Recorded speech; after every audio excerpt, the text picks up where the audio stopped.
What's up, folks? Hello. How's everyone doing? Steve Sonus Lucis, Greedo Kenobi, Kevin, Psyder, Isomatic, Ra Sharpness, Ripper C. How's everyone doing today? So, Exposed Inertia. How's everyone doing today? It's that time of the year where we are compelled to buy things to keep the machine chugging along. It's one of those things like, I guess,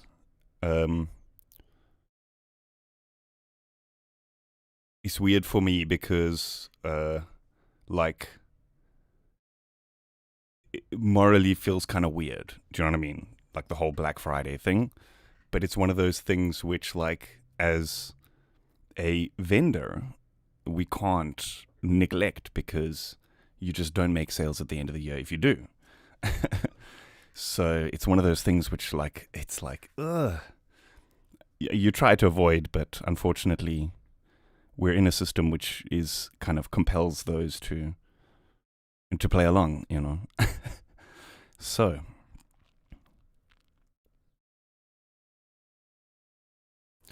greetings. How much is my wallet going to hurt? Hopefully not too much. Hopefully not too much. So, like, I don't want to talk about too many brand new spanking things because I feel like I already do too much. You know, I already promote so many brand new things all throughout the year. I'm going to try to get to all the questions. So if you guys do, you know, if you've bought something on Black Friday and you've personally used it and enjoyed it, then let me know in the comments or in the chat and let other people know. But I don't want to do the whole, like, list every single thing that's on special now because I'm sure your emails are kind of full of it. Anyway, but, you know, one thing that I try to do around this time of year is kind of plan my purchases before this whole thing, right? So, I spoke about this a little bit last week, actually. For example, if there's something that you're wanting to invest in, a video game, what? Oh, this Beam. It does look like a freaking video game, actually, eh?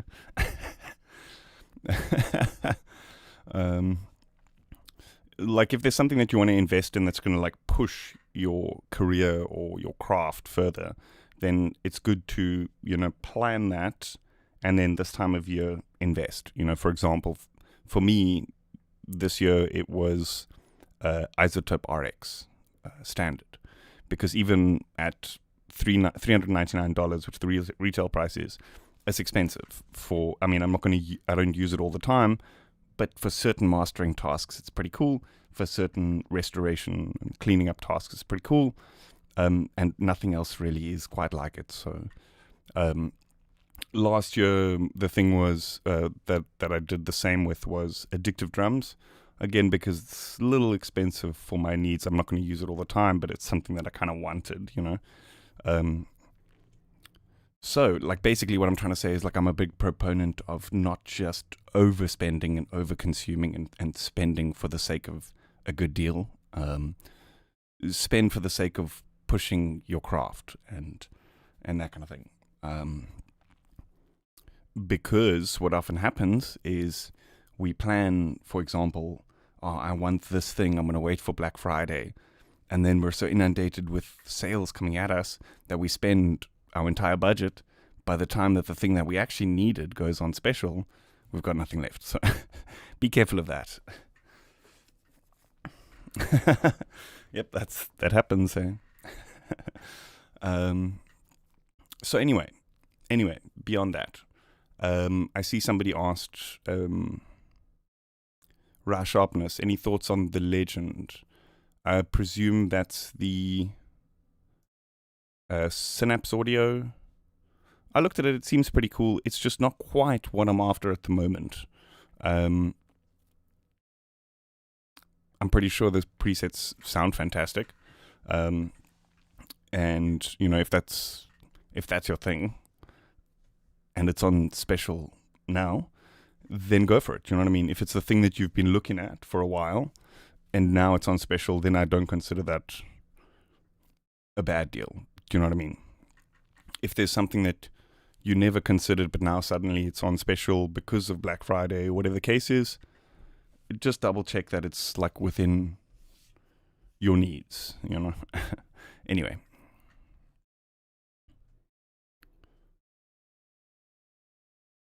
Well, that's the thing, you know what I mean? That's kind of what I'm trying to say is that like, but when it comes to like stuff like, you know, a certain plugin or something that you need or a certain piece of software, you can't really just go create that piece of software, you know what I mean? But I'm totally with that. Like, if you can, you know, a lot of us are buying stuff because we feel like, oh, it's gonna make us more creative or it's gonna inspire us and that kind of thing. And a lot of the time, that inspiration or that little bit of creative energy is inside you anyway. It's just like we kind of push it back because we're exposed to all these things that are like, oh, this thing, workflow, this, that, and do you know what I mean? So yeah, absolutely. Like, I definitely agree. It's that's kind of what I'm trying to say is why I'm not just going to list every single plugin that's on special right now. That being said, there's stuff that I've showed in a lot of videos that's on special now. That might be a good idea to consider. I think D16, so that's the creators of Fuzzion and a couple of other things that I've shown in quite a few videos. They're doing like a 50% off deal, and Fuzzion is a plugin that I use a lot for acid sounds. So if you've seen it in videos and you've been like, it's a little bit out of budget, now would be a good time, you know? Okay. I think Kilohertz is also doing like flash sales all throughout the week. So a couple of days ago, I'm not sure if it's still on special, but like there was, I think it was Faturator and one of the other filters and stuff. So they're doing these kind of random specials all throughout the week. Kilohertz again is something that I show in quite a few videos. I was looking at Fuzzion. Is this the best 303 for you so far? Yes. I just feel like it captures the essence of the 303 so well. There are some additions and stuff that are kind of slightly outside of the realm of an actual 303, but just the way that it kind of functions and everything is so similar to the real thing that you can kind of play it like you do a real thing, and thus the results are often quite similar to what you would get on a real 303, you know? What was the other thing that we were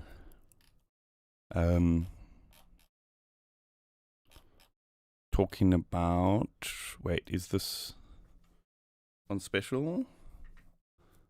Filterverse by Polyverse is something that I've spoken about a fair amount, but not too much because it's kind of been in beta for a little while.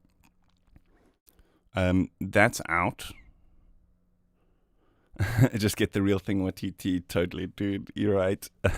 You're right. But it's nice having something in the door that you can kind of save presets with and everything. You know what I mean? You know how it is.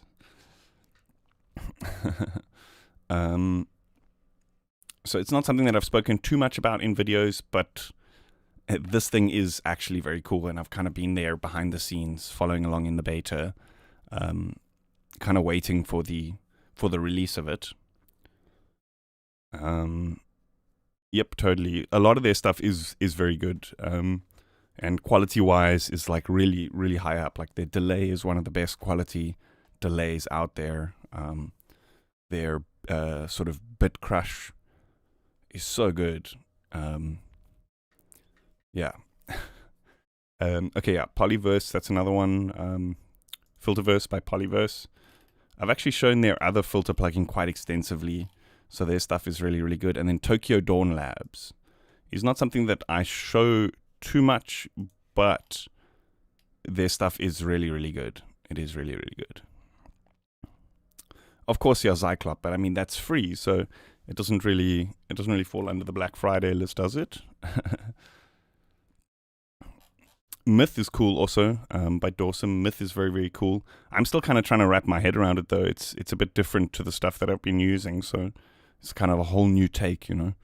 Um, yeah. So that was pretty much like the list of things that I had written down because it's stuff that I talk about, or either stuff that I talk about a lot, or it's stuff that I recommend because it's like really good quality, cheaper options of the stuff that I've got, if you know what I mean. Like Tokyo Dawn Labs, for example, their compressors and EQs are really good. Okay, so the other thing that I want to talk about is a new thing from me. So, in case, sound toys. So, sound toys I used to use a lot, but they kind of disappeared for a long time. Like, was it like 10 years when there were like no updates or anything? And in that time, I kind of replaced a lot of their things with just more current stuff. Like, I used to use Echo Boy a lot. I don't even think I've got their stuff installed on my PC anymore, but I still own like the latest version. I used to use Echo Boy a lot and Decapitator a lot, but in the time when they were kind of a bit dormant, new things came out that had a little bit more modern features and that kind of thing. And so just in my workflow, that stuff kind of got replaced. One example is Bitwig's Delay Plus is so good. I don't really need too many other exactly too many other delays. Do you know what I mean? Because it does a lot of those sounds that I used delays for. Decapitator is good though. Like I won't lie, it's good. But I guess it was just one of those things where I was like, I've got so many. Do I really need it? Maybe not.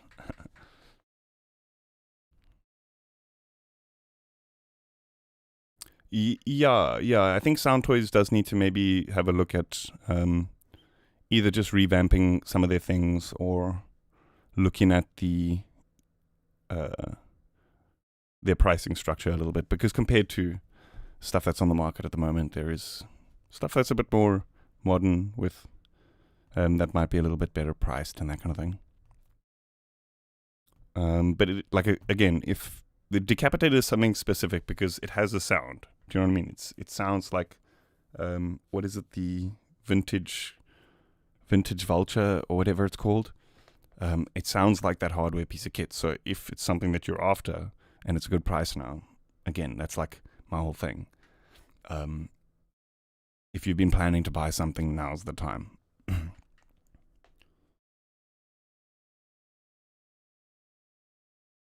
I thought Bitwig Delay Plus was one of the worst that Cancel compared a couple of weeks ago. I could be wrong. So Ben, what you must understand is that when Cancel compares things and does those kind of like high-end comparisons, he's pushing things to the ultimate. And so I think with that specific test, there was a modulation involved, like modulation of the delay time, and so that was kind of what was creating the aliasing. But when I'm talking about doing like just traditional delay stuff, I don't often do that. It's just 1/8 dotted, play with the filters, done, you know. But funny enough, I actually like the weird artifacting sound that Bitwig's Delay Plus has when you modulate it. It kind of sounds quite psychedelic. Let me make an example here quickly. You know what? I'm just going to get like a hi-hat. So, to answer the question, Ben, like worst is kind of subjective. So some people like a bad sound, lo-fi or whatever the case is. But having these comparisons, I guess, helps you to understand what is wrong with it.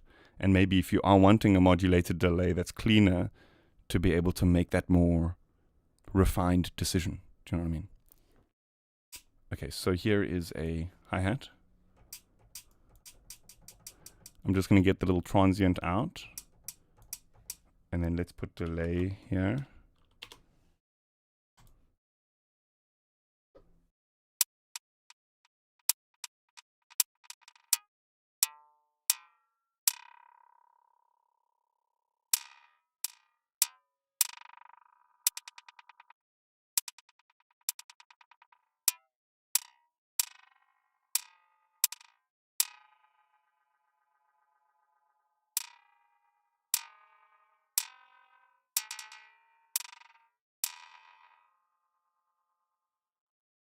kind of sounds a little bit metallic. I kind of like the sound. Anyway. Excuse me. Culture Vulture. Yes, it's the Thermionic Culture Vulture. Replica XT is a great delay from Native Instruments. I had a few friends that used to use that back in the day, so I've used it with them in projects and stuff. And it was quite good. But I think now it's like there's stuff that's so advanced now, like multi-tap delays and stuff. I guess Replica XT is a multi-tap, so that's a bad example, but whatever. Object, that Reason Resonator, that does look really, really good. Does look really, really cool. Yo, Lucas, how's it going? Okay, so the thing I want to talk about today is like the new thing that I've been working on. So if you have not been following me for too long, how long ago was it? Maybe 2 years ago or so, I released 3 decent sampler instruments, right? The one was Grid Machine, the one was Squelch Machine, the other was Malfunction Machine.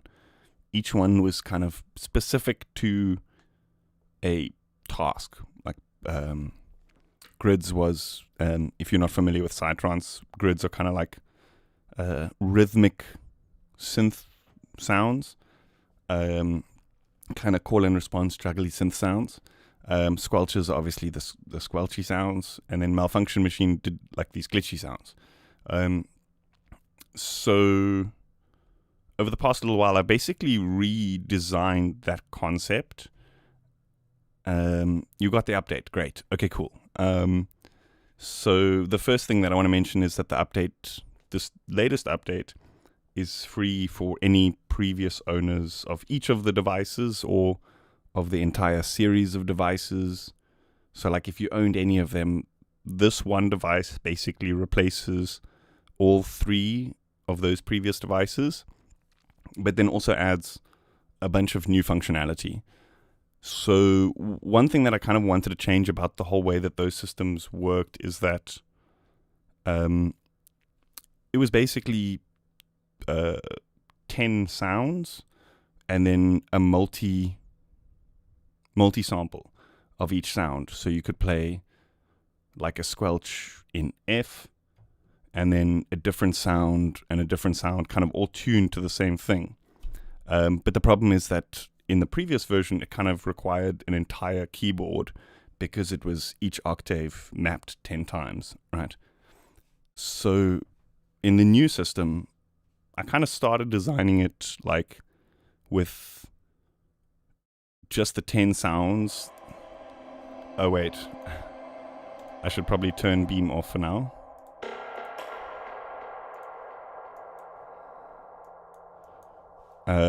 With just the 10 sounds, and then you can kind of key track them using the lower octave. And so already that was like, wow, okay, that's kind of like completely changed the workflow. And then I was like, you know what if I had to combine all of those instruments into like a single one, so that, because a lot of the time what the people would do is they would have the Grid Machine and the Squelch Machine loaded in a project and just using 1 or 2 sounds from each. I thought like it would be better to just have it all in one, right? So I kind of designed this advanced layer, which allows you to choose a different sound for each of these slots, okay? So you can kind of think of these keys not as being chromatic keys, but being like a drum rack, right? A drum rack of synth sounds. But the cool thing here is that we can key track the synth sounds. So here, these ones are currently in C. We can see it by this top menu over here being in C. But we can choose whatever key we want, and it should remain relevant. So like if we set G, all of these should now play in G. And then there's also various other kind of little tweaks that we've added, or that I've added. Me in the daytime and then me late at nighttime.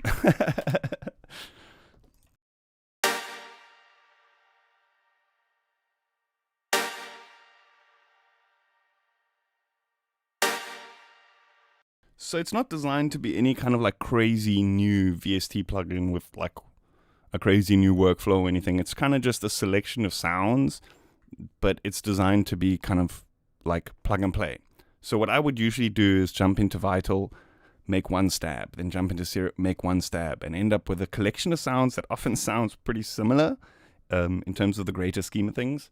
So my thought process was just like speed up that whole thing, and just have those sounds ready to go, boom.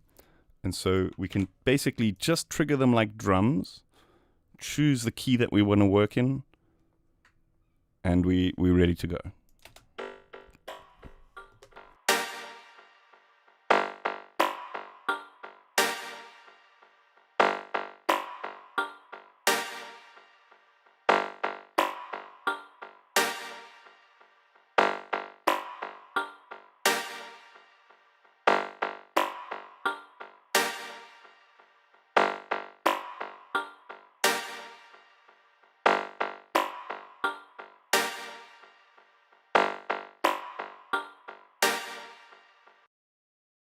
So there's a bunch of presets that it comes with. So my whole thought process was like not to make you guys dive too much into this stuff, right? The advanced panel. So you can get a lot going with just the mixer and the effects, right? Oh yeah, that was the other thing, is that another kind of whole new system that I've built into it is each of the layers now has a send effect, whereas previously the whole system just went through effects. And so this is really cool because it allows you to, for example, have two of the same hits. So you could load up a couple of layers with the same sounds, but then just send them to different effects, And so you can kind of create your own little setups of like these kind of grids that are going to different effects or panned differently. There's a little filter here as well. A kick and bass will go perfect with these sounds. That's my whole thing though, is like to be able to just load it up, hit a couple of things, and then you're ready to move on to the kick and bass, So let's just see if like the concept applies, right?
So then what I want to do is just write a bass line that's in G, but then what we can do is we can kind of change it up, and I'll show you how the system works with that key tracking, right?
So how it works is like each of these layers corresponds to a key, right? So this little block is C, this little block is C sharp, and going up, right? So then within each layer, you've got a couple of different parameters. And this was difficult because I personally like GUIs that are very visual. You can kind of see and that I have the writing and stuff. But obviously I had restrictions within Decent Sampler. So I kind of had to do this with tooltips. So I apologize. But because it's kind of laid out like this, you can kind of get the hang of it. You see how I knew that this is the filter and this is the sends. Do you know what I mean? So I've tried to lay it out in a way that's very intuitive, even though I've kind of limited to just using the tooltips because there wasn't enough space for the text on this page. So there are a couple of limitations, obviously, because of Decent Sampler and that kind of thing. Like I said, it's not a brand new fancy plugin. It's just a sample library, right? But it's kind of 3 sample libraries combined into one with a bunch of brand new samples thrown in there, effects, and with a bunch of cool little added extras to play it. Do you know what I mean?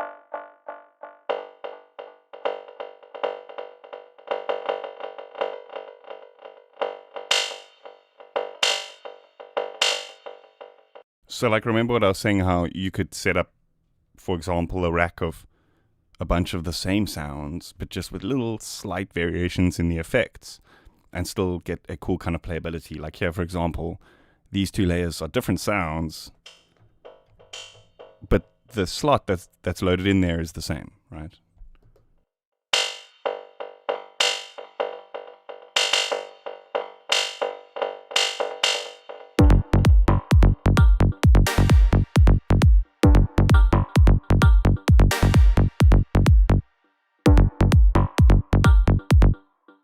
There's obviously a mixer page that's like the main page that you start with, so you can kind of, if one's volume is slightly different, you can adjust them, or if you want to create like a groove with the volumes, you can do that too.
And so what if, like, we've now sat and we've done a sound design session and we've created a bunch of squelchers and all sorts of grids and that kind of thing, but we haven't bothered to, like, multi-track it and do all that kind of stuff, but now we want to change the key.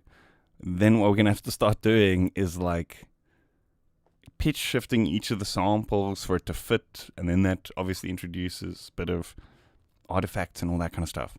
That was kind of one of the reasons why this whole system started in the first place, is that I often found myself in that position where I'd be doing a sound design session and then I'd start adding the kick and bass and that kind of thing. I was like, damn, I just want a slightly different key or something like that. And then when I started pitch shifting the stuff, you could hear it. Do you know what I mean? Facts, bro. Ay, ay, ay.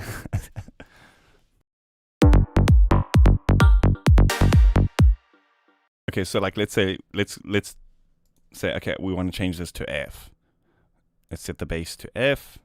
Now we can either switch this to F, like this on the interface, or we can just click the lower octaves F, right? And now it should key track that.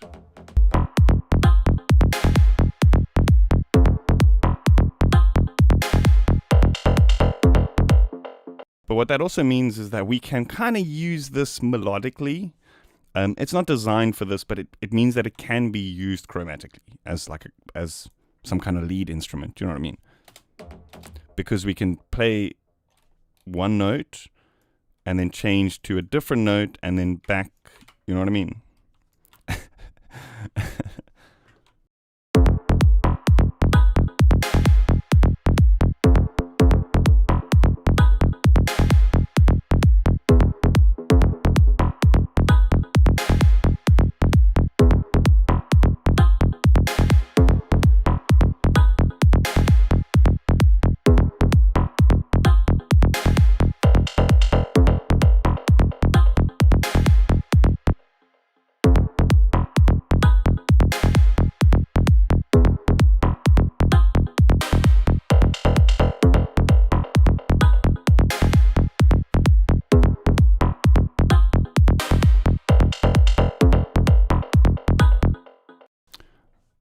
But yeah, I'm not sure if I'm a big fan of that. Like, I think, like, for me, the whole thing about the grids, why it sounds like it does, is because it's kind of locked into that frequency. Do you know what I mean? But it's possible, you know.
Hey, Sound Author. How you doing, dude?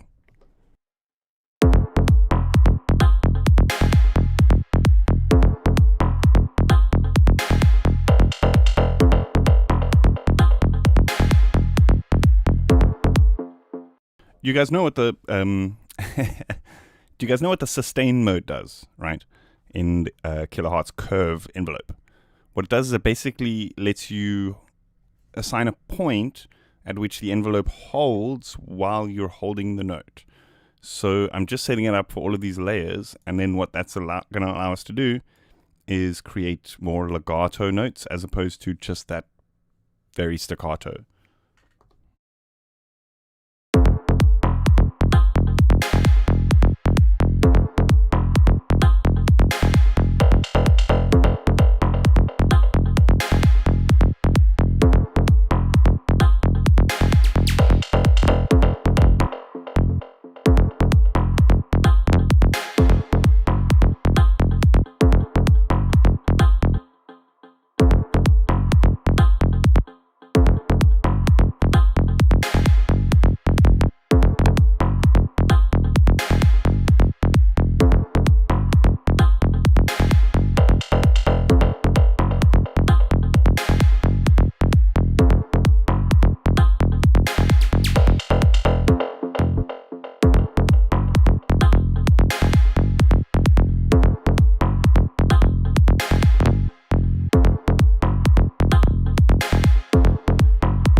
Did I even mention, like, I was like going on about the whole Black Friday thing and like listed a bunch of stuff that I recommend.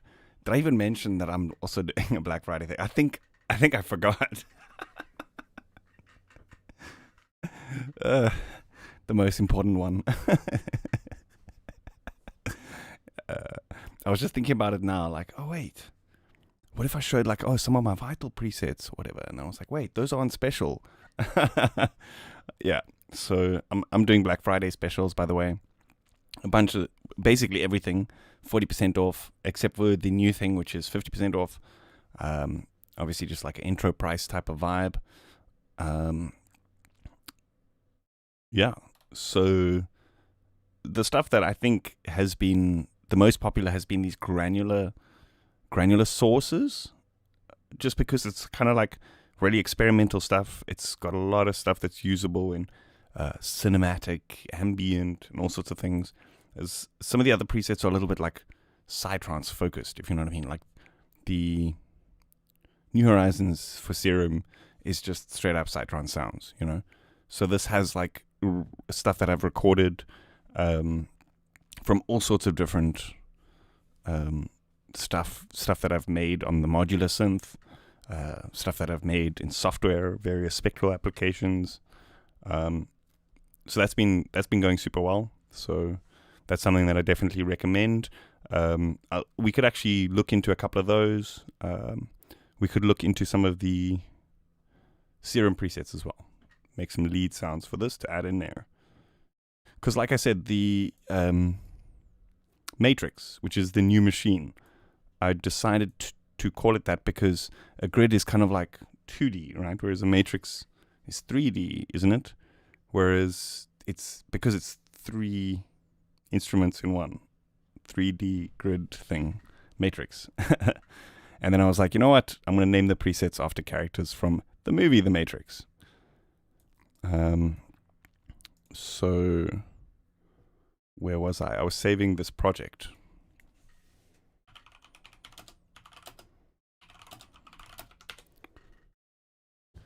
And yeah, let's have a look at some of the Serum packs, because I don't believe I've looked too much into these on stream, to be honest.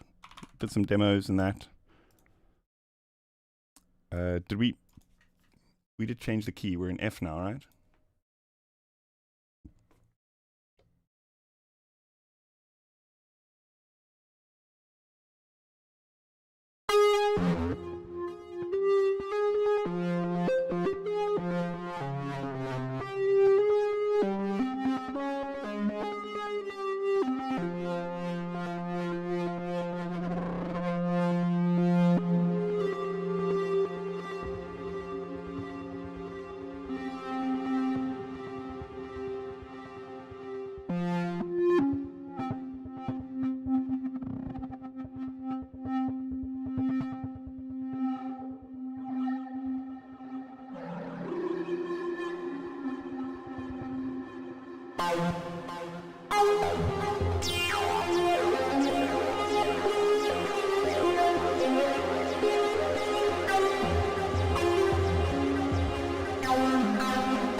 What I'm going to do is, instead of modulating it, I'm just going to put a random with a smooth.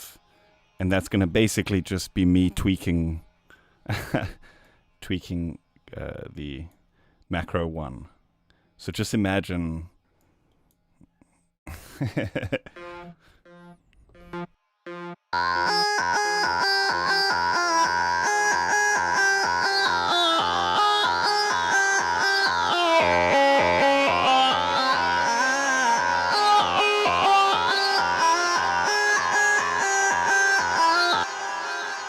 Hey, good old Serum, eh? I find it so fun to just play because it's limited. You know what I mean? It doesn't have all the extra little buttons and bells and whistles that some of the modern stuff has. You kind of just set it and play it. And I think that's that's where, you know, you play it, and that's why you find these little cool little wiggles and wobbles, is because you're busy playing it. You're not just clicking, and do you know what I mean?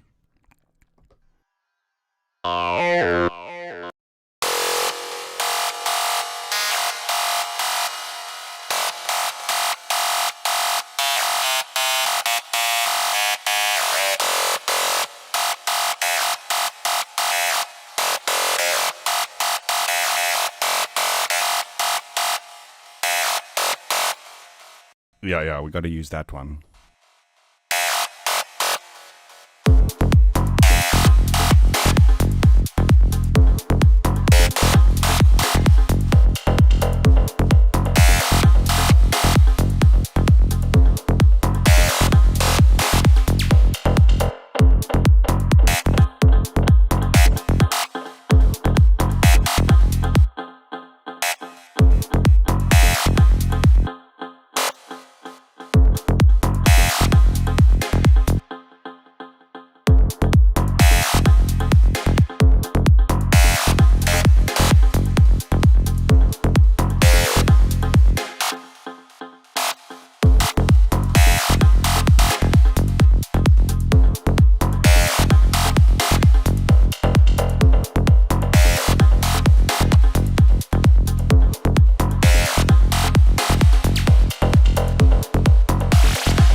Yes, sounding good.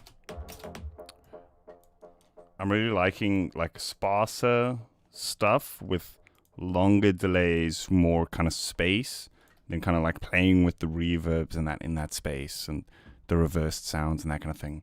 Really trying to kind of minimalize it a lot these days.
Okay, what I want to do is I actually want to bounce this out, take off the side chain, because then we can kind of play with it to get a bunch of variations of it. Or what we could do is, it's on my store. Is the link not in the description? But Greg, one thing first before is if you owned any of the previous Grid Machine, Squelch Machine, or Malfunction Machine, or the series, it's a free update. So it could be, if you did, it could be in your email or something like that. Another thing to remember is the key track system. So if you load it and it's not sounding in key, set the key.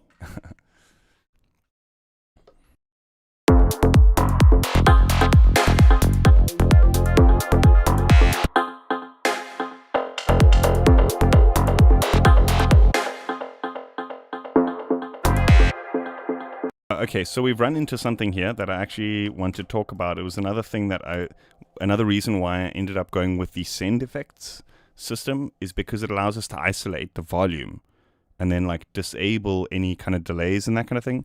So if we want just the pure groove, we can just poof, turn off the effects, bounce it out without them, and then we can kind of reverse them and do all those kinds of things as well.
Yeah, the Serum patches are also available. Yes, those are also on special at the moment. It's the New Horizons pack for Serum.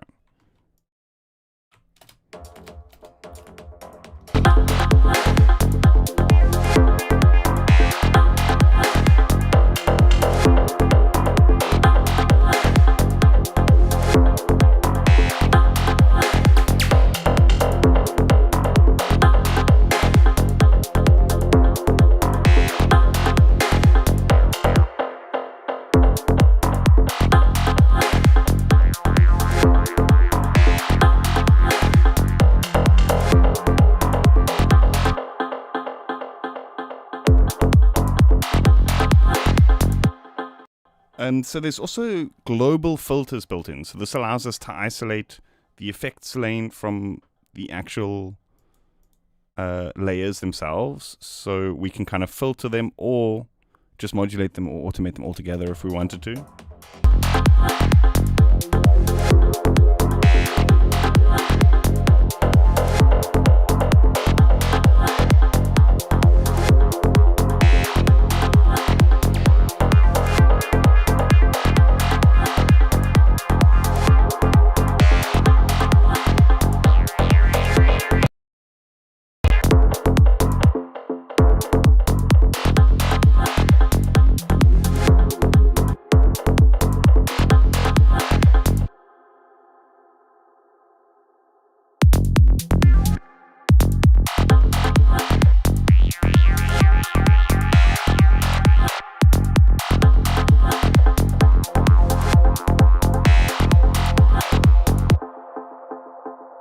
Yo, thank you, Plasma Sun. Wowzers. Thank you for the support. And of course, anybody else who's considering. Always appreciated. And just thanks for watching.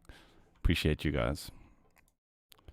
You know, this all like this channel, like I wouldn't be able to do the things that I do without folks watching.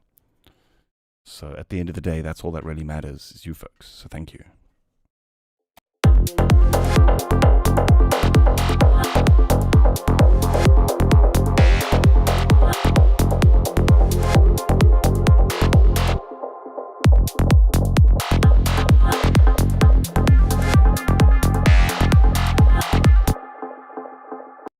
I like that. Just like extracting these kind of little grooves. The universe seems to be fractal too. The way galaxies interact is like neurons in the brain, fungal mycelial networks around too. It's strange. It's all connected, man.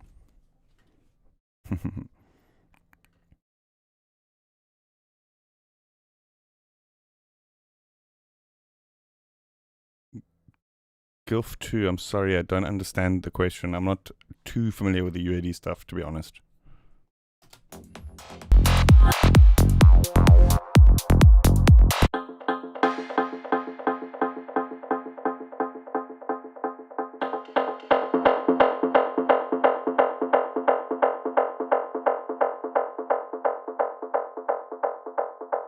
Dude, that's actually the next thing that I wanna create is some kind of solenoid machine, because I've been getting into like physical interactive machines. Do you know what I mean? Like my apprehension engine. It would be so cool to be able to somehow trigger that, but then also recording the mechanisms themselves, like firing off dish dish. I think that could be a really fun project, hey?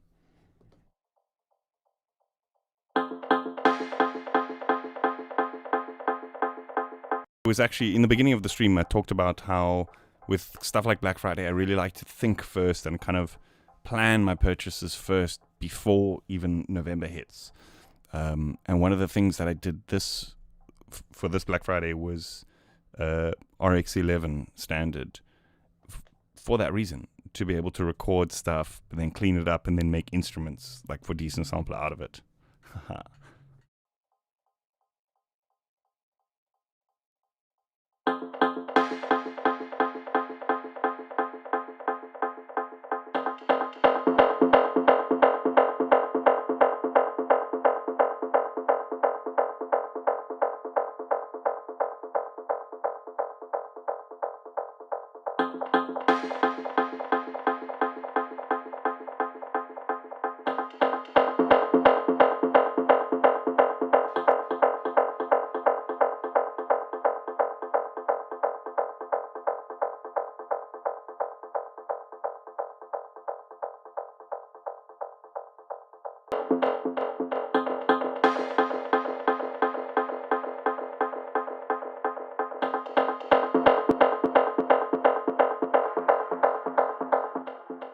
So we could also use the same groove, right, that we created, the same like MIDI pattern, and cycle through a couple of the presets.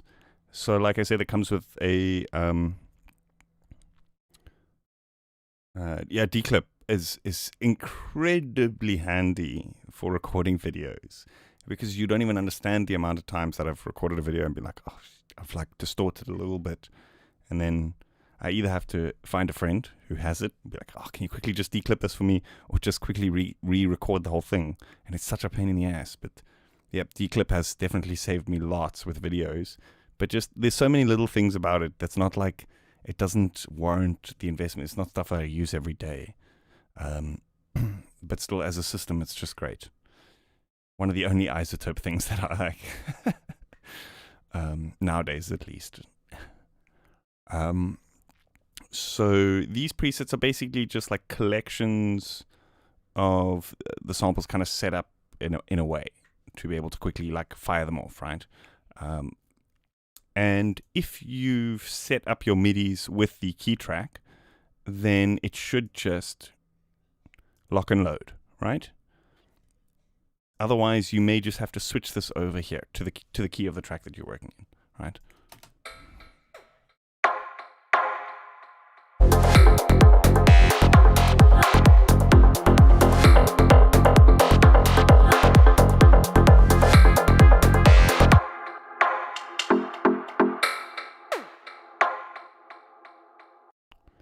These ones are actually pretty cool, these dubby chord ones. So it's just like some of the grid sounds are like chord patches. And so I've set them up with some stacks, so you can see some of them are the same, but with various different effects. And this is like that kind of dub tech sound, right? Just set the key, and then all of the chords are just root noted, right?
Sick. Sounding good. Okay, I need to be right back. Check out Speakers Corner Quartet featuring Tizra Fix. Solenoid control with some hammers and a glockenspiel and guitars. That sounds fantastic, dude. That sounds like a lot of fun. You obviously know Wintergarten, right? Wintergarten doesn't use solenoids, but just what you said there reminds me of Wintergarten.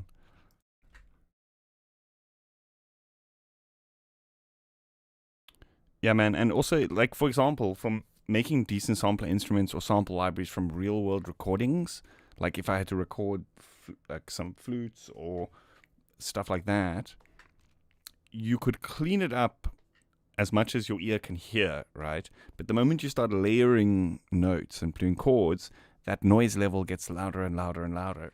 So you need to really work hard to get like the noise out if you're doing it on that level. Do you know what I mean? So it's definitely one of those tools if that's the game you're in, you know? But again, it's not like my main thing. Making sample libraries is not my main thing, so didn't quite warrant the purchase. But yeah, because of Black Friday, they had a really good deal. It was actually, I think at the beginning of the month they launched the special. I'm not sure if they're even still doing it. But yeah, super good tool.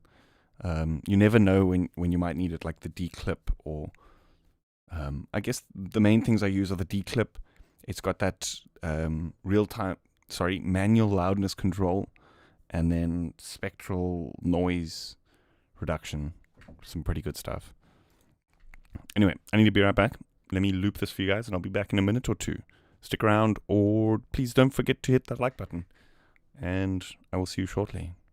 Let me know also what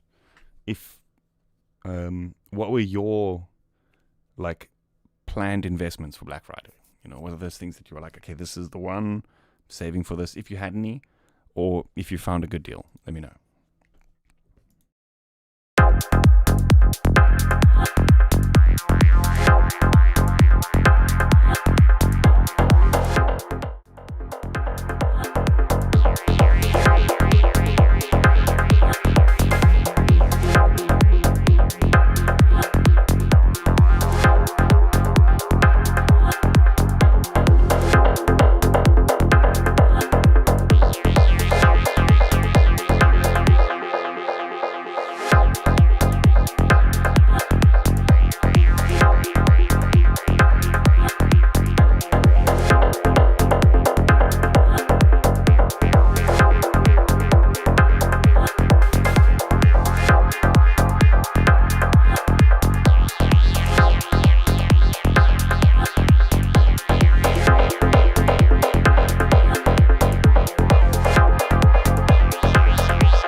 bought a new CPU. Wow, dude. Nice. Nice.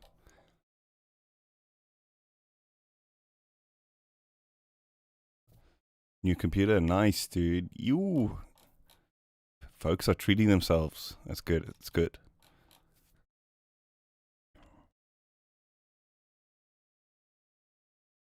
Getting some Valhalla verbs. That's actually a good call. That's actually a good call. Yeah. I think they're one of the very few companies that's kind of resisted the whole Black Friday thing. But even just their free Supermassive, it's like so freaking good. Do I use any of the Yuhi stuff? Absolutely. One of my favorite plugins. One of my favorite plugins of the past year was Zebralet 3. In fact, done quite a bit of content on it. Absolutely love it. And I was holding off on getting Diva for the longest time. I actually recently got it, and I haven't played with it too much, to be honest. I've just been so enthralled with like the new stuff in Phase Plant. Sumu has been crazy. I mean, absolutely loving that. So I haven't really dived too much into Diva.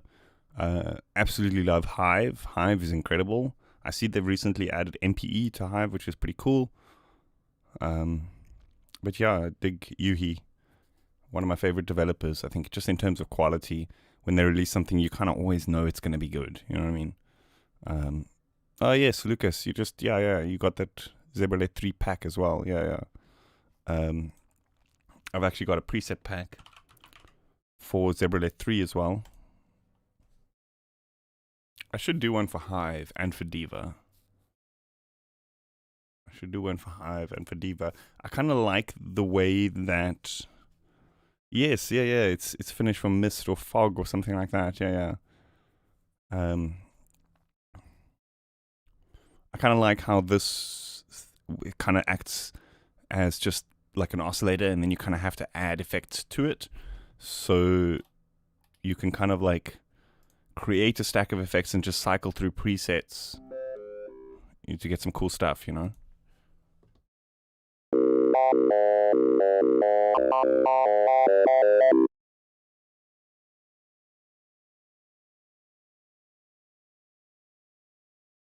So this is, I've done a pack actually for Zebralet 3.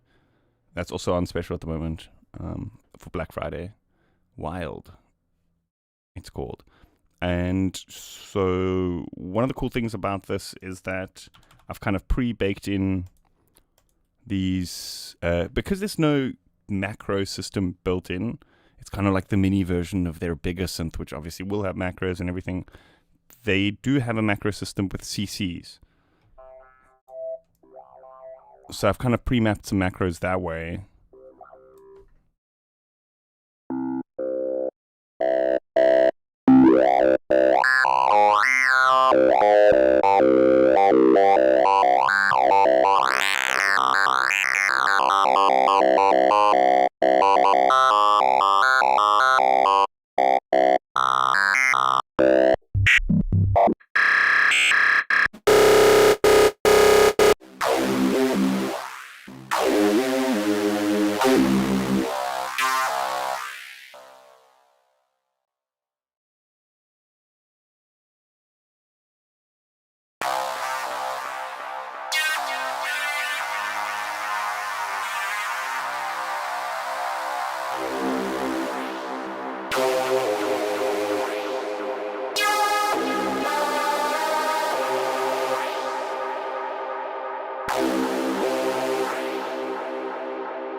Hey, that would be pretty sick.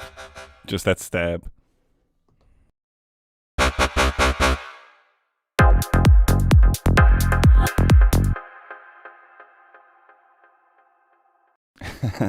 So to answer the question, yeah, I do use he stuff.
I'm trying to find one that I think will work as like a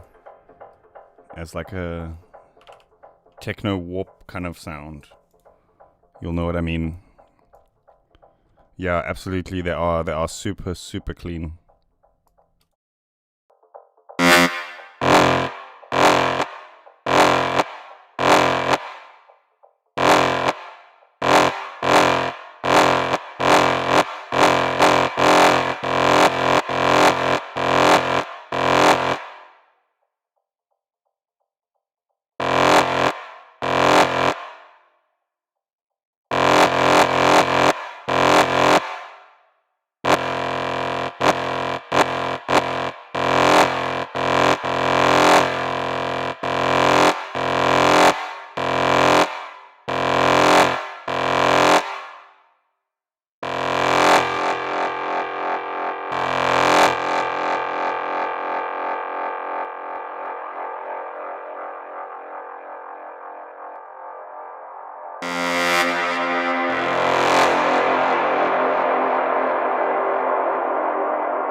The physical audio stuff, I don't use much in projects. I use it more in sound design stuff. So what I often do is I'll have sessions where I just make weird things, you know.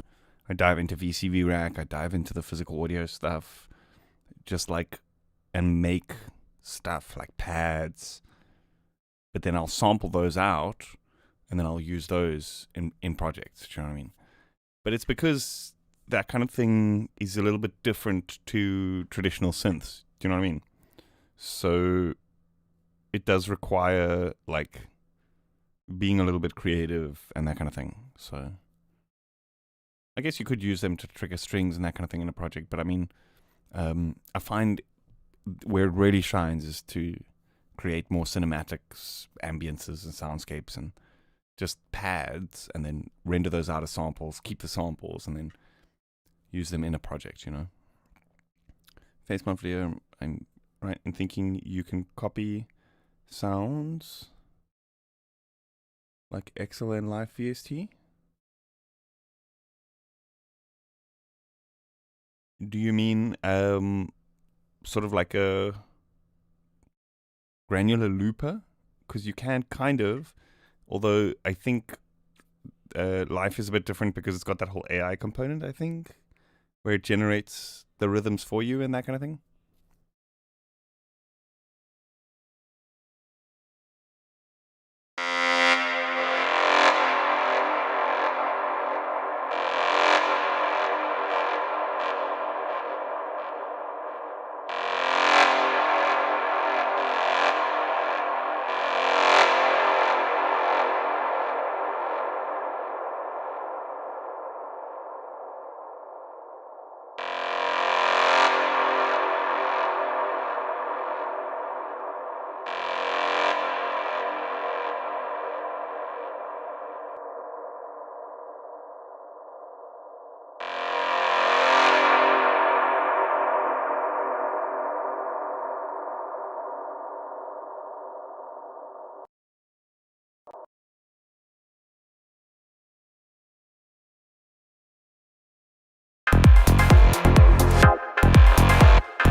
I'll do a similar thing to what we did earlier, where I'm going to isolate these effects, or sorry, take them out, and then isolate just the dry, then bounce it so that we can kind of make a more choppy type of thing. And in doing that, I can kind of show you. I think my mic might be a bit soft because I'm slouching. I can show you what I think the question is about regarding that Live VST. In that, in Faceplant's granular system, we can kind of set it up to chop a sample up into chunks and like rearrange it. Do you know what I mean? So let's drag the sample out that we created and drop it into the granular. And if what we want to do is to keep the tempo intact, we want to trigger it at the same note that it's set to here. So we're triggering C4 to get the same tempo, right? And then here we set sync. And what sync mode does is that it syncs the grains to the tempo.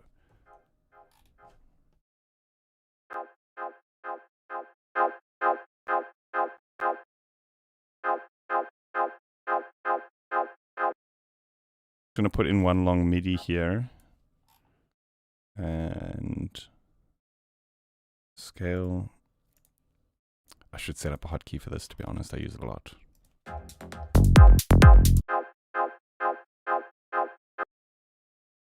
Okay, so now we have this triggering at 4/16. We can set it to 1/16 and then randomize the position. And then that's going to create like a random sequence, right, out of the loop that we put in there.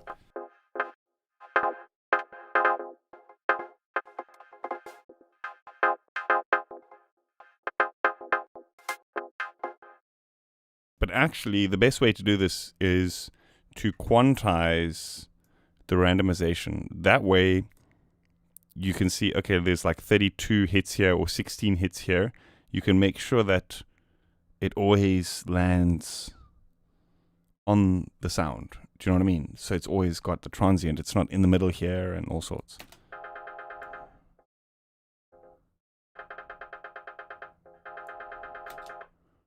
So what we want to do is we want to set up a random, and we want to set up a remap, and we want to send the random into the remap.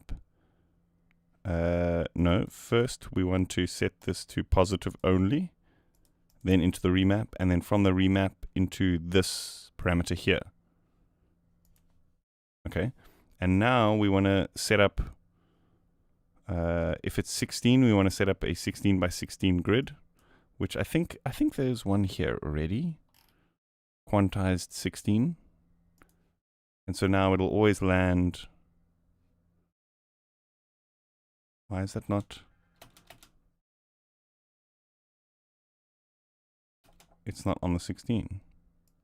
Interesting. Oh, it's because we need to modulate this 50%, I think.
We can also swap this random out for a LFO and then set this to sync. Let's go for a bar and then send this in here instead. And then we can actually draw in our own sequence that way.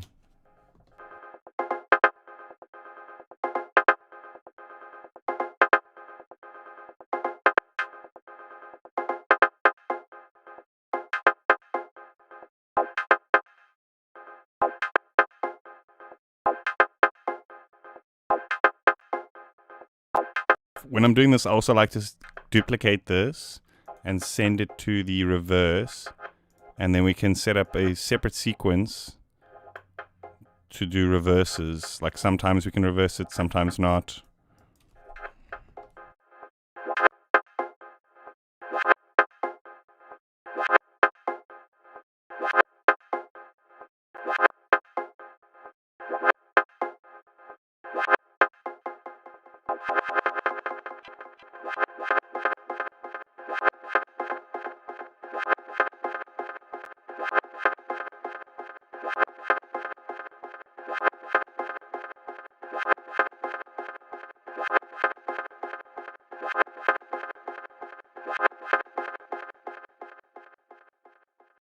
Do you mean position? This is the randomization, and then phase is just the slight offset of like the transient where the sample starts.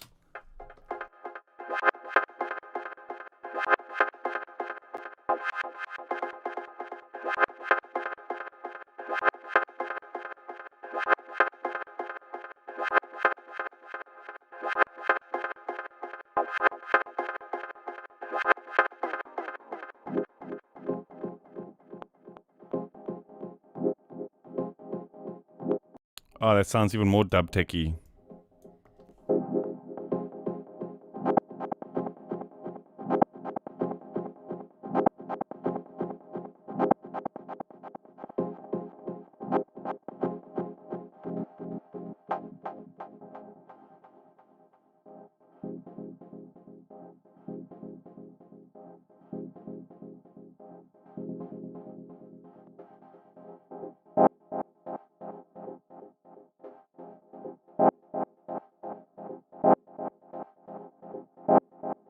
Yeah, Air Windows plugins are good.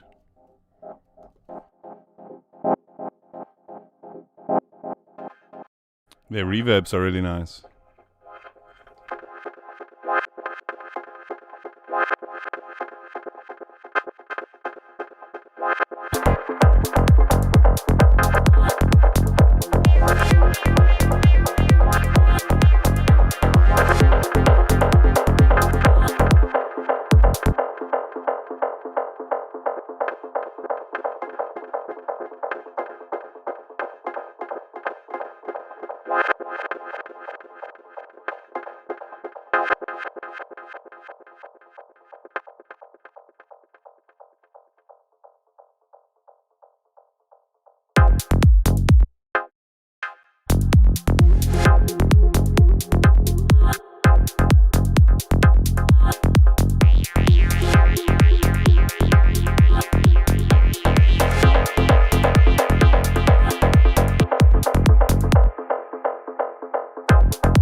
Okay, so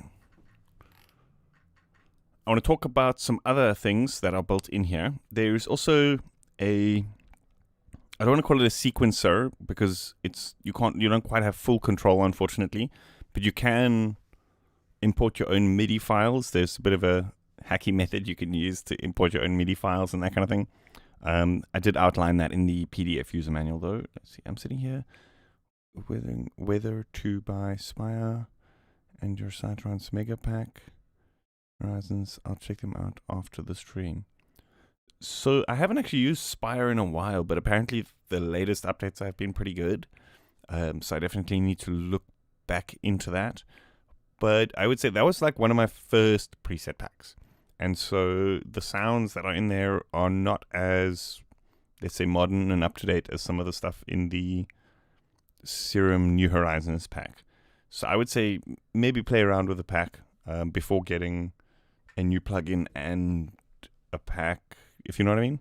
I think the new Horizons will have a lot of what you need, but then if not, come back and have a look at the plugin and the pack. I just think that the Serum stuff, the sounds from that Serum pack are a lot more current. They're a lot more modern and stuff. Does it direct? My bad. I mean, Synplant too.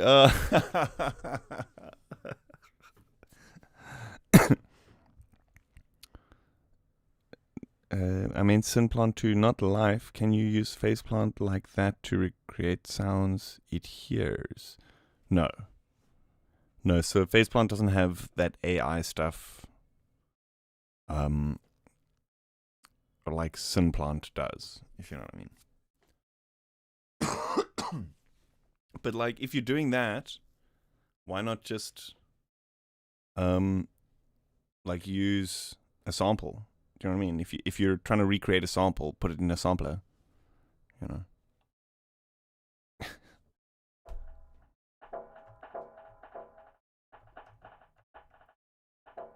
Oh yes, so the sequencer. You can actually import your own MIDI files here. If you press F12, File, Sequence Manager, you can replace any of these, and then these correspond to the 20 sequences that are like preloaded.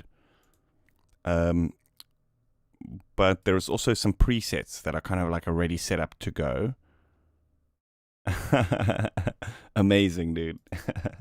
I love how like music is like transcends age gaps and languages, and do you know what I mean? Everyone can just feel the groove, you know. So a bunch of presets that come ready to go with the sequences loaded and everything. All you need to do is just assign your root note. So here we were working in F, and then any of the upper keys like C3 and up just trigger the sequence. So you just need to like hold it down and the entire sequence will play through. You can dive in and edit some stuff, but because of the limitations within Decent Sampler, there's a couple of bugs. If it's busy playing and you change it, it plays both. So you have to stop, like let go of the key, change it, and then carry on. Does that make sense? So random is pretty cool because it just basically turns it into a thing which just randomizes the sequence, right? So you can just hit any of the keys randomly. So it turns it into an instant stab machine.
think that basically covers this. Oh yes, there's also play speed, so you can kind of slow down the sequences and that kind of thing. But the sequence thing, actually originally I just put it in there to make the development process a bit easier, so I didn't have to like load a DAW every time I wanted to test it. I could just use the standalone decent sampler, fire off a MIDI, and it would do the sequence. And I was like, you know what, I might as well leave it in there because it's just an extra cool little feature, because it means that you can have them even more set up and ready to go. Do you know what I mean? But yeah, I think that basically covers the stuff. There's also, in the effects, this is also a convolution built in here with a couple of reverb stuff that I've made and then recorded the impulse response out of, put it into the library as well. A question about, do you mean Dolby Atmos? I've never even thought about making music on Dolby Atmos, to be honest. I mean, I've just got stereo speakers, so I don't think I'd even be able to. I guess you could get some kind of headphone and movement trackers and that kind of thing, but I think there's a reason that stereo is so prevalent for music, because of the way the bass translates between the two speakers and phasing. Do you know what I mean? Awesome, dude. Awesome. If you you probably caught it already, but if you haven't yet, if you are an owner of the Grid Machine, Squelch Machine, or Malfunction Machine, which were the first three things that kind of inspired this kind of replaced those three products. So if you own those, it's a free update. But then also there's a couple of others. So each of those devices only actually had 10 sounds, which were multi-tracked in 12 different keys. So here there's an extra bunch of sounds. So the total is like 44. So I was actually, it started with like a second version, and then I was like, I might as well just make it a bit better, and then just put it all together. Do you know what I mean? Rather than, drip feeding you guys like pack by pack by pack for stuff that's kind of similar, might as well just put it all together. Boom. Easier for me as well. But that's the whole thing, is it's supposed to be a workflow thing. It's supposed to be easy to use, but then having to load up multiple different instruments just to get that collection of them kind of defeated the whole purpose. So maybe go back to the drawing boards.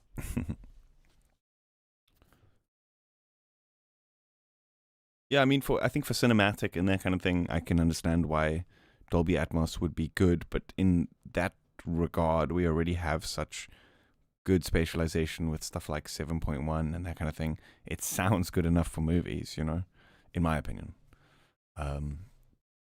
Obviously, I haven't experienced a proper Atmos system. I mean, I don't think there even is a studio in my country that even has one. Like one of the top studios here is still a full stereo setup. So I think I'm still a ways out from even experiencing it firsthand. So I can't make an informed decision, but logically stereo seems good for sound because of the way that the low frequency responds to phase. Just imagine if you had bass coming from you from all angles. There'd be a point where it nulls and it peaks. And that point would be like, you'd move your head slightly and you'd get a null. You'd move your head slightly and you'd get a null. But stuff like cinematics, sound effects, and that kind of thing, you don't have stable waveforms, so you're much less likely of getting those peaks and nulls.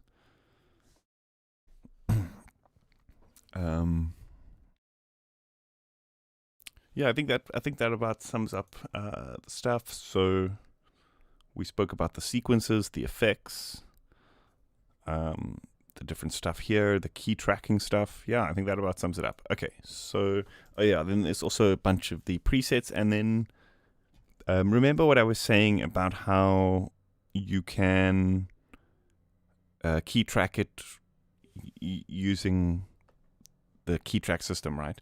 But each of the layers also has a pitch shift. So you can also create layers which are like chromatic that way. And so some of these presets actually have a thing where it's kind of like quantized into a particular scale. So let me just find the sequence version of this. So we could just hold a note and it's going to kind of play an ARP, if that makes sense.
So for kind of more simple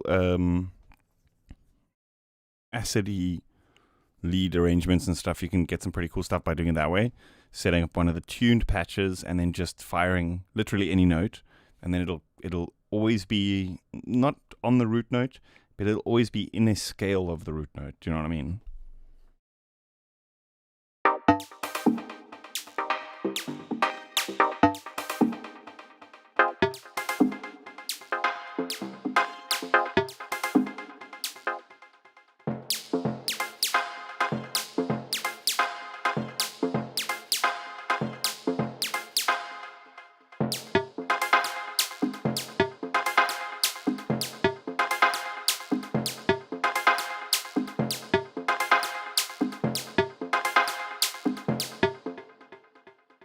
Or, of course, again, we could just randomize, and then that's going to randomly select one of the notes. So it's basically a random ARP, or random lead pattern generator.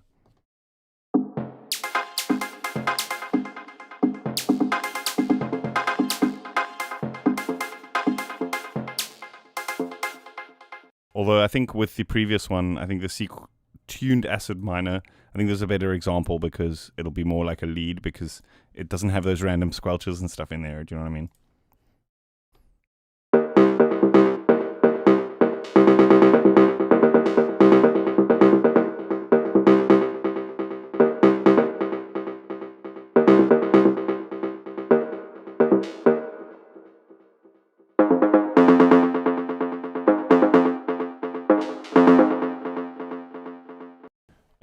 Let's maybe turn off the effects and we can add an effect here. Because then we can do super long, like reverbs. And we can time it to the track nicely. We can like render it out without the effects and then time it, you know?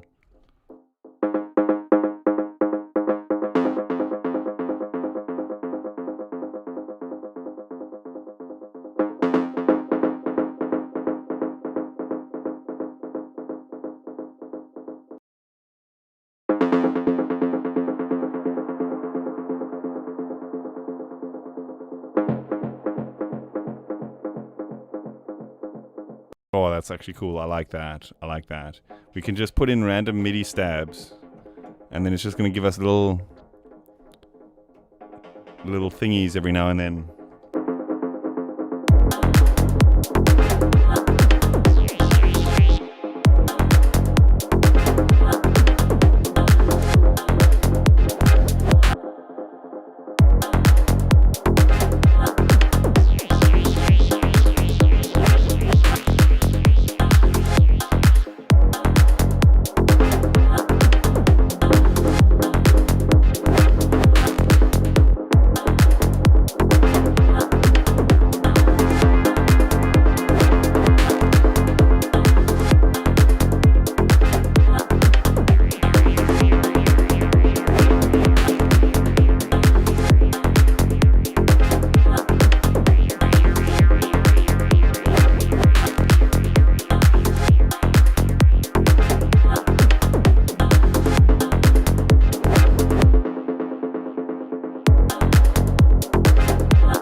yeah, I think that basically sums it up.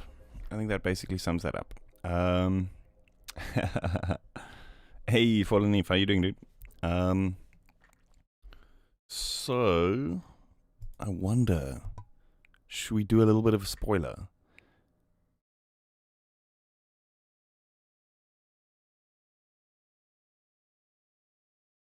Alexei Romanov, on your shop site, it says 40% off everything, but I don't need everything. It just means like each thing is 40% off, but like you can check out that price. Do you know what I mean? It's already applied there, so you don't need to take everything to get the deal. Do you know what I mean?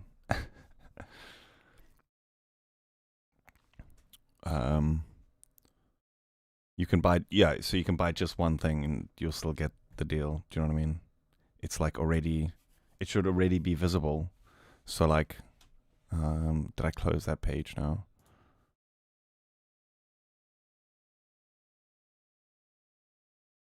See there? So like, it just means off everything on the store. It doesn't mean you have to buy everything to get the discount. You know, everything is already discounted automatically. Now I did close the page. There's a synth plugin that can create Atmos audio. Already forgot the name. It was something like Skyscraper or something like that. I remember that one. I saw it. Yeah. Should we do some spoilers? So there's something that I'm trying to get done within, and also like released within the promotional period within Black Friday and Cyber Monday and all that stuff. But any plans to update your Cubase masterclass now that there are modulators? Good question. Probably not, to be honest with you, because just the way that my production is going, I don't think that I'm going to be using Cubase, even with the modulators and that kind of thing. But obviously I can't promise anything. Maybe I should put out the feelers and see if there's enough interest, and then do it again. Although I do feel like a lot of the stuff mentioned in there is still very, the same. You know what I mean? Not much has changed in terms of the overall functioning. And Cubase did kind of have modulators before. It had the LFOs and stuff in the inspector. They just look different now. That's the thing. So, and I did go into that a couple of the inspector things, setting up a step sequencer and LFOs that way. But yeah, so anyway, there's another thing which is like a pad machine. Okay. Let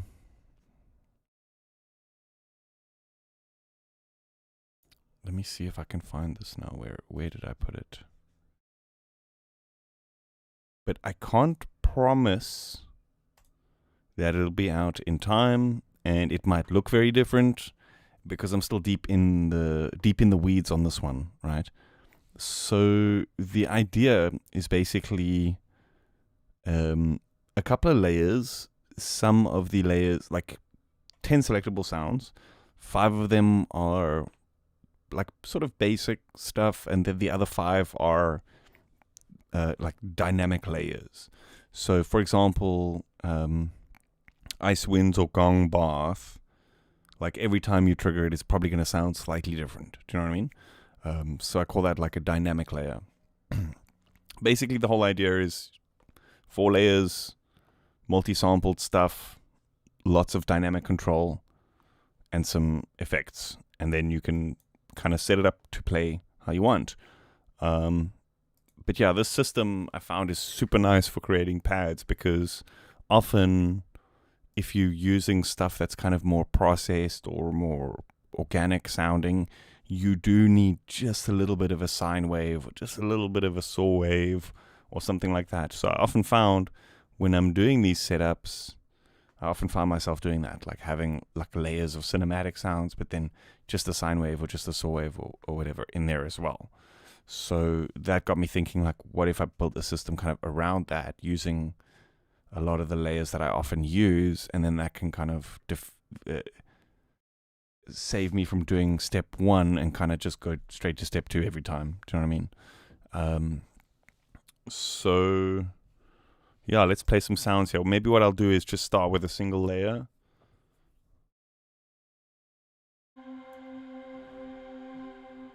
And there's also some pretty cool stuff that I've kind of done with this in terms of to keep the interface quite simple. So the envelope does like a decay and an attack and an attack curve thing to the left, but then it swoops the decay in when you go to the right.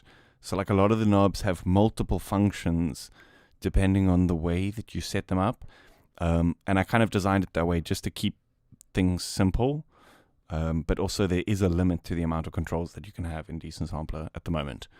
The effects, for example, can go to the right, it sends to the one effect, to the left, it sends to the other effect.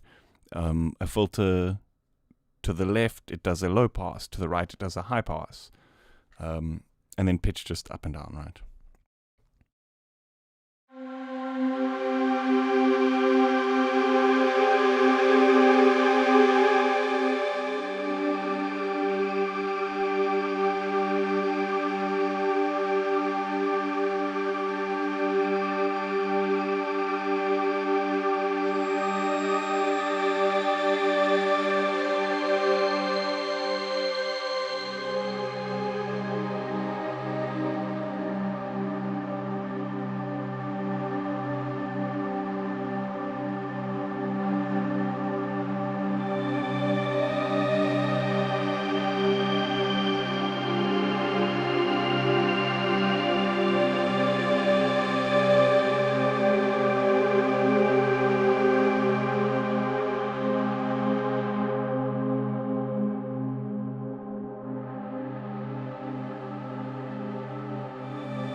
I just get lost usually and just end up playing it, like forgetting that you can actually tweak the things. But I guess that's the point, right? If you're making something and you get to the point where you just start getting lost in it, it means you're onto something right.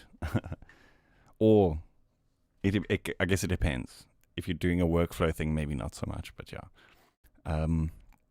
Let me demonstrate what I was talking about, and also one of the reasons why I ended up doing the more complex things. Say we want to design a sound that has a pluck with one of the layers, but then in like an envelope with the other layer.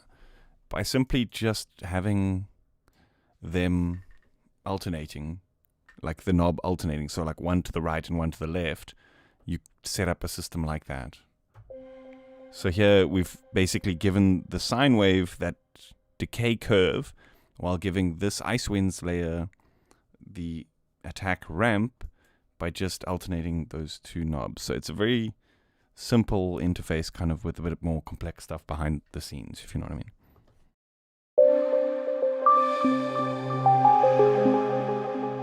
And then the sine wave is then it's being plucked and then going through to a delay, which has a shimmer on it. And then this one is going to a reverb, which has a different type of reverb effect on it.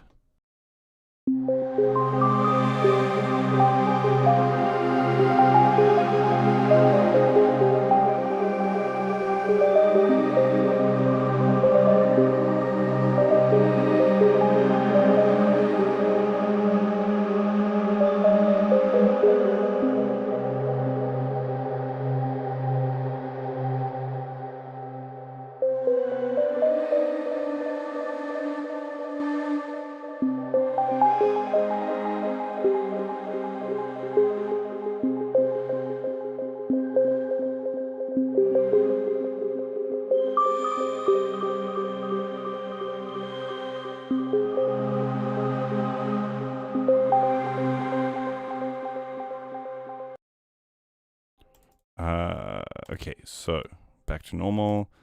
Unison Sign is also pretty cool for giving it more of like a grimy kind of layer instead.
Yeah, this one isn't in the shop yet. I'm trying to get this done. I'm trying to get it done by the weekend. Obviously, I can't make promises because, like, I'm actually busy working on another massive project that I can't talk about. That's not for me. It's like for some other thing. That's actually so. Oh my god, you guys are gonna be so stoked. That's all I'm saying. Such a cool new thing. It was not that new, but it's a new thing for. Okay, I've said enough. Anyway. um, yeah, I'm trying to get it done by the weekend. Native Crow Flute is another cool one. That's free though. You can grab that. But that also reminds me that I'm also busy working on a much bigger library of like actual recorded things. But I don't think I have any. Wait, there's one that's kind of slightly in slight working condition enough so to actually show you. But I'm still working on this one, I think. No, it's broken. I think. Hold on.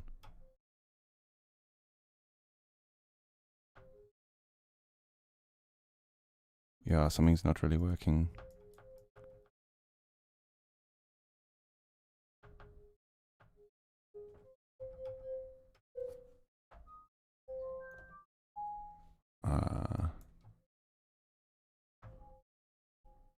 Yeah, there's something wrong with that one. I'm still trying to work on what's actually going on there.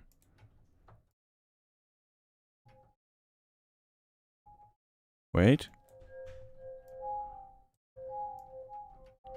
Okay, there we go. Something wrong with the preset. It's a mini hand pan. No, wait, there is something wrong with that. It's like all out of tune and stuff. I've processed the samples and somehow messed things up, so they're all fucked. So forget about that one. But yeah, so the Ice Winds I'm trying to get done by the weekend. Otherwise, Matrix is the new one that is on the store at the moment. Otherwise, I think that about sums up everything that I've wanted to talk about in the video or in the stream. And I will leave it up for anyone who does want to follow along and see what we spoke about. Too many plug. Exactly. That's why I try not to talk about all the new things. Do you know what I mean? I just, there's like literally a new plugin every day, and I don't have the time to make content for all the new things. So I just focus on the stuff that excites me. And what's been really weird lately is getting a lot of comments, people being like, "Oh, you don't seem so keen on this thing, like you're promoting it, but I can see you don't seem very keen on it." It's like, brother, I wouldn't spend hours of my life making a video of something I'm not keen for, you know what I mean? Damn. And it wasn't even a paid thing. It was just how much would Ice Winds be? That's actually a very good question. Because I don't know. I've never even thought about it. I don't know what would you say is a fair price, folks? If, let's say, for example, it came with like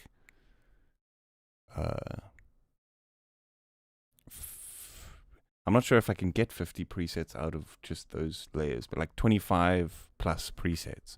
What do you think would be a fair price? Like $10? Or I don't know.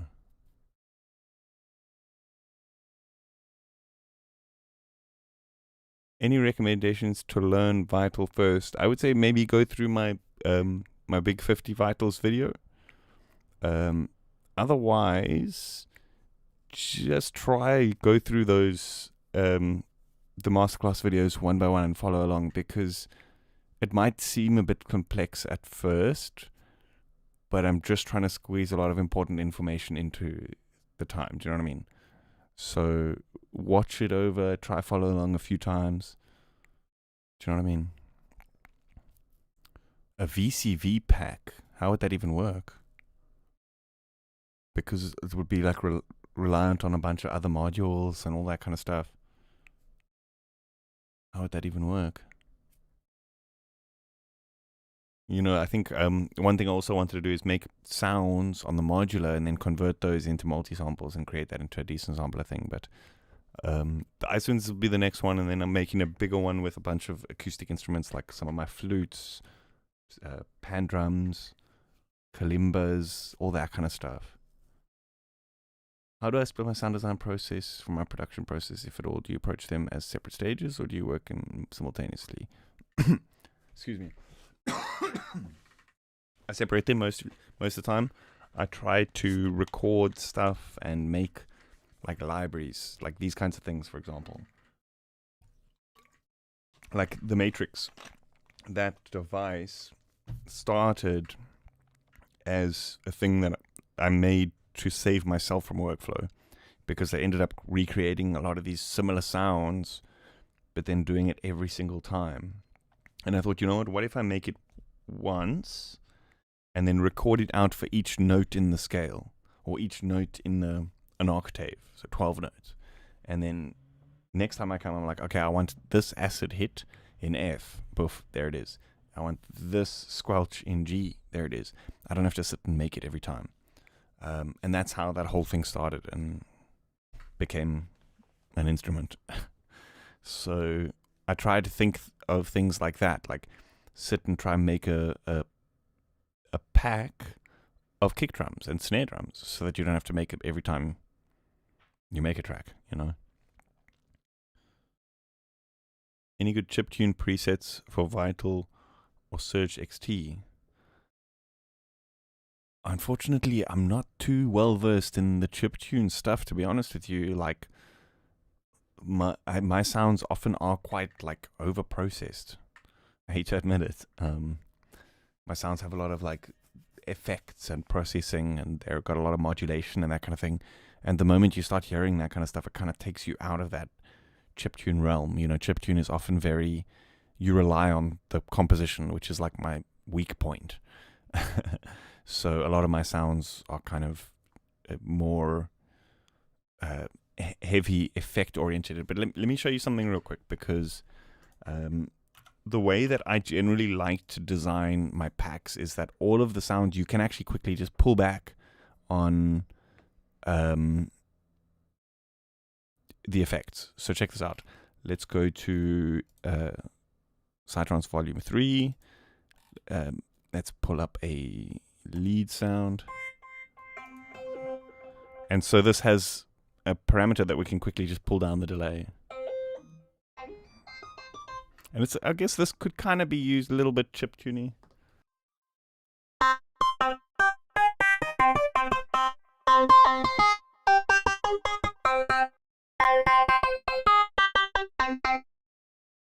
It's still got that kind of modulation and stuff, which takes it out of that realm. You know, chiptune is often it's flat sounds, but then you use the modulation of the composition, like playing different notes and doing all those kinds of things, you know.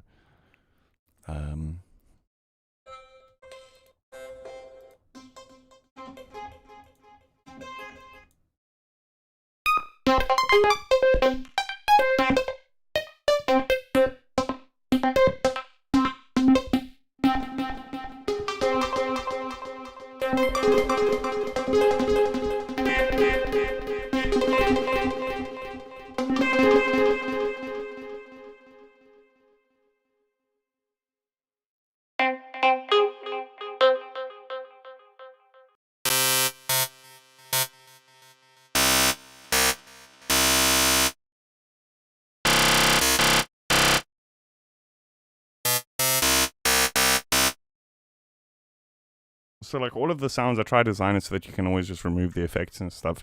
But again, it's still got that kind of like very much modulation type of stuff. Have you ever played Umchingo, an Amakosa flute? I think you'd find interesting. Is that the overtones flute? Because I know there is one, but I have not found any information about it. You know what I find really, really, I was going to say strange, but it's not, because the world is kind of like this. Something I find really upsetting is the lack of knowledge on local musical traditions and that kind of thing. Everything is always just the greater music theory, or like, you know, that kind of thing. There's so little information about like Xhosa flutes and that kind of thing. Literally nothing. So like, you've got to ask the people that were making it. Their grandparents were making it. Their ancestors were making it. They're the only people that can tell you about this stuff, because there's no books on it. Nothing. It's just, it's very unfortunate. And I'm sure it's like that in a lot of the rest of the world. So, yeah, I mean, like, searching for flutes, all you find is like silver flute stuff. Even just like Native American flutes and other type of traditional flutes is like so hard to find information on. It's wild. Anyway, I don't want to end on a tough note. So let's just, yeah, I think I'm gonna end it there. Got to step out, make some dinner, and yeah. Thanks everyone for tuning in. I will loop this once or twice for those who do want to have a listen. And then Dizzy Plakis from UCT is cool video. And thank you, dude. Thank you. I'll check that out.